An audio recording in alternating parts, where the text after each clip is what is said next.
Good morning students, this your Hindi class. आज हम हिंदी व्याकरण में पर्यायवाची शब्द पढ़ेंगे। ठीक है। पर्याय का अर्थ क्या होता है? बदले में आने वाला। जैसे किसी शब्द के बदले हम दूसरा शब्द प्रयोग में लाएं, ऐसे शब्द को पर्यायवाची शब्द कहते हैं। क्योंकि भाषा प्रयोग की कुशलता के लिए हमें शब्दों का ज्ञान होना अति आवश्यक होता है।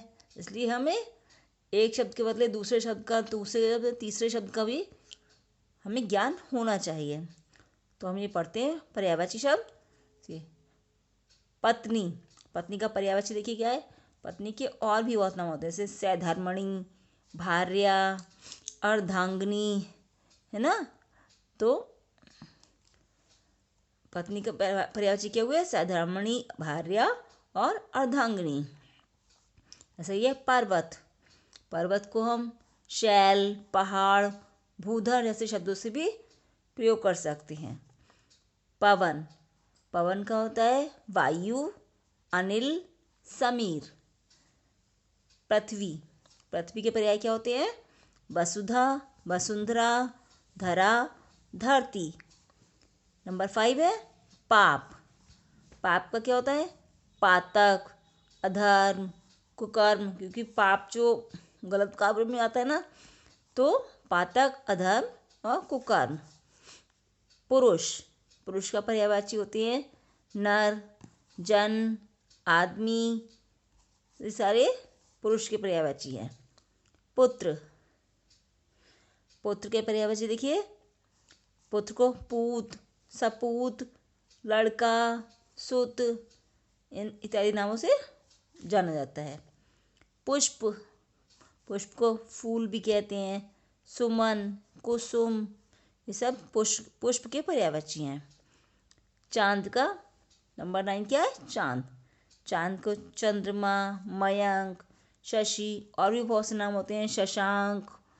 ये सारे नाम भी चांद के होते हैं।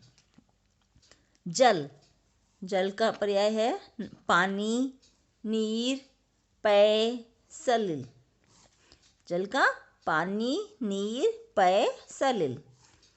तालाब, तालाब का पर्याय है जलाशय, ताल, तड़ाग, सरोवर। जलाशय क्या, तालाब का क्या है? जलाशय, ताल, तड़ाग, सरोवर। देवता, देवता के पर्यायवाची क्या है? देव, निर्जन, वसु, सुर। देवता का देव, निर्जन, वसु, सुर। अब है नदी। नदी के पर्यायवाची सरिता, तटनी, तरंगनी। नदी का सरिता, तटनी, तरंगनी। नारी, नारी के पर्याय हैं महिला, वनिता, अबला, स्त्री। ये सारे नारी के पर्यायवाची होते हैं।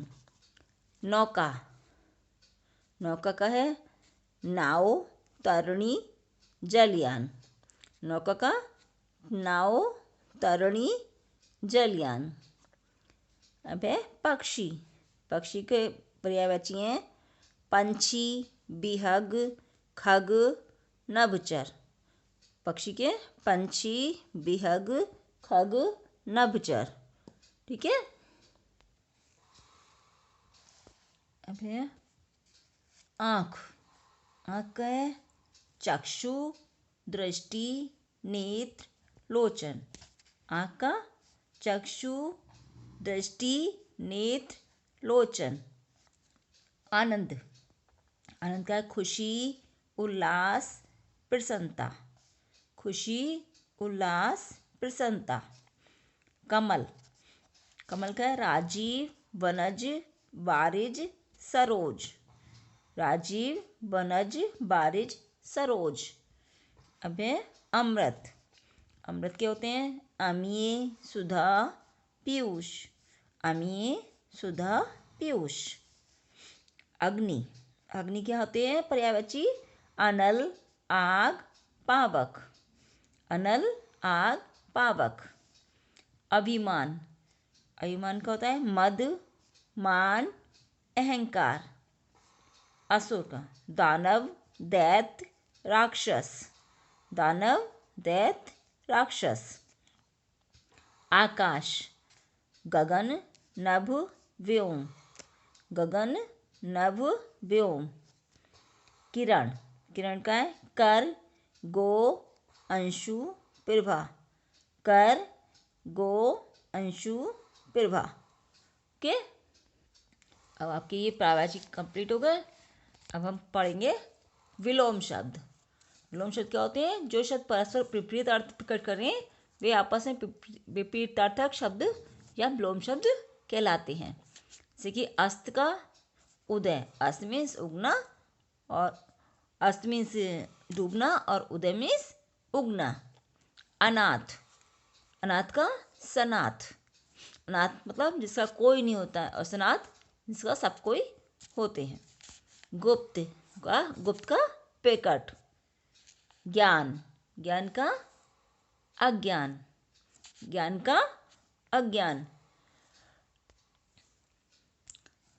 उपस्थित, उपस्थित का अनुपस्थित, उपस्थित का अनुपस्थित। उपकार, उपकार का अपकार, उपकार का अपकार। अमृत, अमृत का विष। आस्तिक का नास्तिक, आस्तिक का विलोम शब्द नास्तिक। आलसी का परिश्रमी, आलसी का परिश्रमी। आदि, आदि का अंत। आकर्षण का विकर्षण, आकर्षण का विकर्षण। आदर्श का यथार्थ। निंदा, निंदा का स्तुति। एकमुखी का बहुमुखी, एकमुखी का बहुमुखी। फलदायक, फलदायक का निष्फल, फलदायक का निष्फल। उपयोगी, उपयोगी का अनुपयोगी, उपयोगी का अनुपयोगी। उन्नति, उन्नति का अवनति, उन्नति का विलोम शब्द अवनति। घृणा का प्रेम, घृणा का प्रेम। चंचल का स्थिर, चंचल का स्थिर। सत्कार, सत्कार का तिरस्कार, सत्कार का तिरस्कार। अब हम पढ़ेंगे वाक्यांश के लिए एक शब्द। अभी हमने पढ़े पर्यायवाची शब्द, विलोम शब्द। अब वाक्यांश के लिए एक शब्द देखिए, जिसमें लज्जा ना हो। वाक्यांश क्या है? इसमें लज्जा ना हो, उसको क्या कहते हैं? निर्लज्ज। एक शब्द क्या होता है? निर्लज्ज। सब कुछ जानने वाला, सब कुछ जानने वाला मतलब सर्वज्ञ। जैसे भगवान होते हैं, उन्हें सब कुछ मालूम होता है, वो होते हैं सर्वज्ञ। जीवन भर रहने वाला, जीवन रहने वाला मतलब आजीवन। मांस न खाने वाला शाकाहारी, मांस ना खाने वाला शाकाहारी। और मांस खाने वाला क्या होता है? मांसाहारी। तो मांस जो नहीं खाता है उसको क्या बोलते हैं? शाकाहारी। जिसका कोई उद्देश्य ना हो, निरुद्देश्य। जिसका कोई उद्देश्य ना हो, निरुद्देश्य। जो किसी विषय का वर्णन जानकार हो, जिसे जो किसी विषय का पूर्ण जानकार हो, उसे क्या कहते हैं? पारंगत। जो धर्माचरण करता है, जो धर्माचरण करता है उसे क्या कहते हैं? धर्मात्मा। जिसके पार देखा जा सकता है वो तो है पारदर्शक। जिसके पार देखा जा सकता है वो क्या होता है? पारदर्शक। जो हृदय में दया रखता है, दयालु। जो हृदय में दया रखता है उसे क्या कहते हैं? दयालु। जिसका अनुभव किया गया हो, अनुभूत। जिसका अनुभव किया गया हो, अनुभूत। जिसका विश्वास किया जा सके, विश्वसनीय। जिसका विश्वास किया जा सके उसे क्या कहते हैं? विश्वसनीय।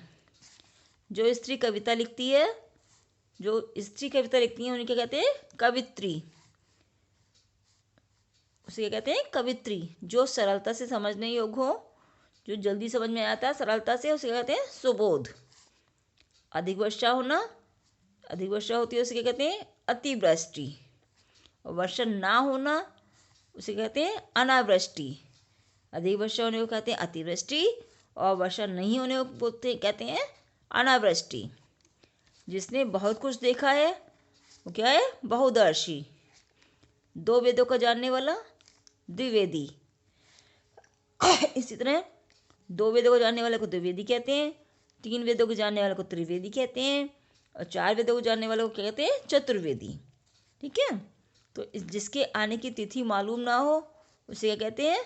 अतिथि। जो अचानक से आ जाते हैं उन्हें क्या कहते हैं? अतिथि। जो नया आया हुआ हो उसे कहते हैं नवागंतुक। नव आगंतुक। जो नया आया हुआ हो नव आगंतुक। जिसने पाप किया हो वो क्या होता है? पापी। जिसने पाप किया हो उसे क्या कहते हैं? पापी।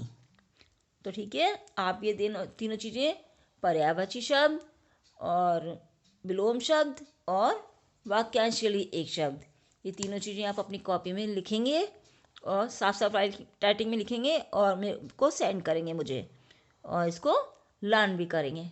ठीक है। Okay, thank you and have a nice day.